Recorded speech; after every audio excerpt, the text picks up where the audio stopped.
प्यारे बच्चों, आज जो टॉपिक हम आप लोग को पढ़ाने जा रहे हैं उसका नाम है संज्ञा।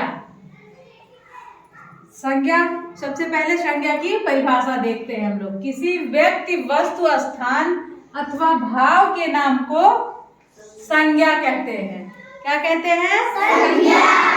किसी व्यक्ति, किसी वस्तु, स्थान अथवा भाव के नाम को संज्ञा कहते हैं। जहाँ किसी व्यक्ति की बात होती है, वस्तु की बात की जाए, स्थान की अथवा किसी भाव की बात की जाए, वहाँ हमें समझ जाना चाहिए कि यहाँ संज्ञा की बात की जा रही है।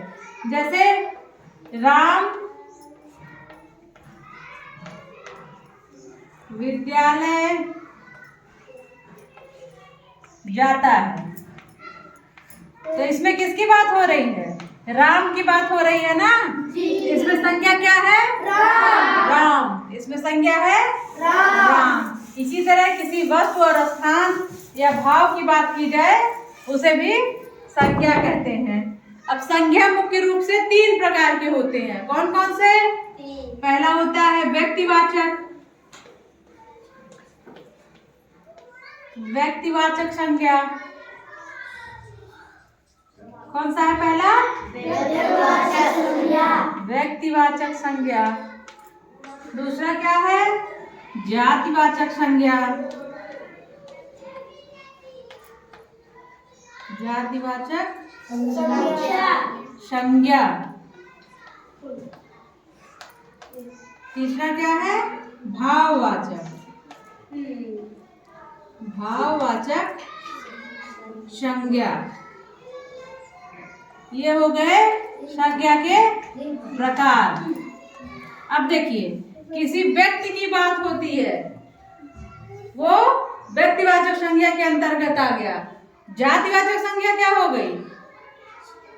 जातिवाचक संज्ञा में किसी विशेष जाति या मतलब किसी विशेष टॉपिक जो किसी समुदाय के लिए हो, किसी समूह के लिए हो, वो जातिवाचक संज्ञा के अंतर्गत आता है। भाववाचक संज्ञा, भाववाचक संज्ञा में आ जाएगा किसी तरह का भाव। जैसे वह बहुत दयालु है, तो दयालुता क्या है? एक भाव है। वह बहुत दुखी है, दुखी जो है वो भी एक भाव है। आप बहुत ईमानदार हैं, ईमानदारी भी एक भाव है। ये हो गया भाववाचक संज्ञा। व्यक्तिवाचक संज्ञा में जैसे क्या हो गया? देखिए, जैसे हम व्यक्ति, वस्तु, स्थान होता है ना, वस्तु में किसी फल को ले लिया, जैसे हम लिखते हैं राम आम खाता है। राम आम खाता है, तो इसमें राम भी संज्ञा है और आम भी संज्ञा है। ये आएगा व्यक्तिवाचक संज्ञा में। अगर हम कहते हैं कि राम फल खाता है, फल खाता है, हमने किसी विशेष फल का नाम नहीं लिया ना, किसी जाति का नाम लिया, किसी समूह का नाम लिया, हमने फल कह दिया। अगर हम अलग अलग फलों के नाम लेते तो वो व्यक्तिवाचक संज्ञा में आ जाता, लेकिन यहाँ फल जो है ये जातिवाचक संज्ञा में आ गया है। किस में आ गया है? जातिवाचक संज्ञा में। ऐसे ही है भाववाचक संज्ञा। हुआ है बहुत दुखी है, दुखी है। इसमें दुख जो है वो एक तरह का भाव है। मुख्य रूप से ये संज्ञा के 3 प्रकार होते हैं, लेकिन अंग्रेजी व्याकरण के अत्यधिक प्रयोग के कारण 2 प्रकार और बढ़ा दिए गए हैं। वो 2 प्रकार कौन कौन से हैं?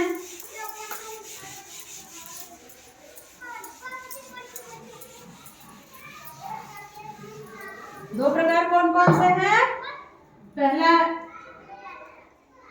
चौथा हो जाएगा, ठीक है।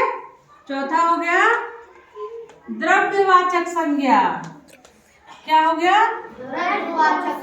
द्रव्यवाचक संज्ञा। और 5वां क्या हो गया? समुदायवाचक संज्ञा।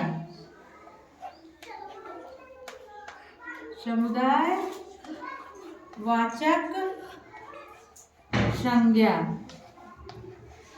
ये दोनों प्रकार ये दोनों प्रकार सामान्यतः जातिवाचक संज्ञा के ही प्रकार हैं। दोनों प्रकार जातिवाचक संज्ञा के प्रकार हैं। जैसे द्रव्यवाचक संज्ञा, द्रव्य मीन्स क्या हो जाता है? लिक्विड। द्रव्य मीन्स लिक्विड।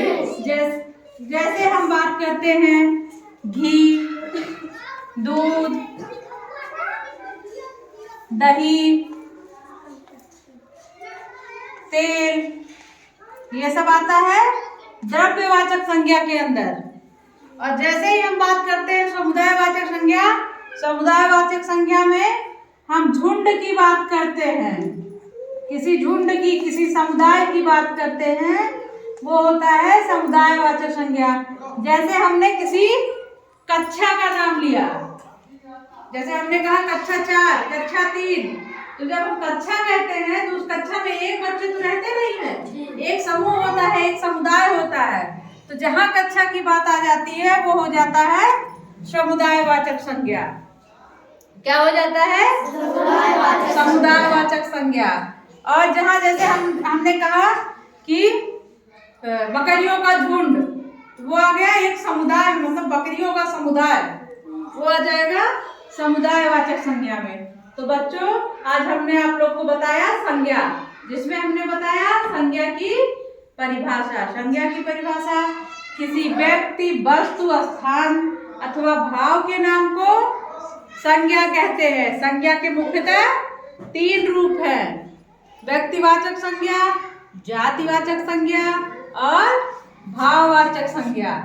और अंग्रेजी व्याकरण के अत्यधिक प्रयोग के कारण 2 संज्ञा और बढ़ा दी गई है, जो है द्रव्यवाचक संज्ञा और समुदायवाचक संज्ञा। तो उम्मीद है बच्चों आप लोगों को संज्ञा समझ में आ गया होगा। आप लोग इसको घर पे जाके रिवीजन करेंगे, दोहराएंगे, और ना समझ में आने पर दोबारा हमसे पूछेंगे। थैंक यू बच्चों।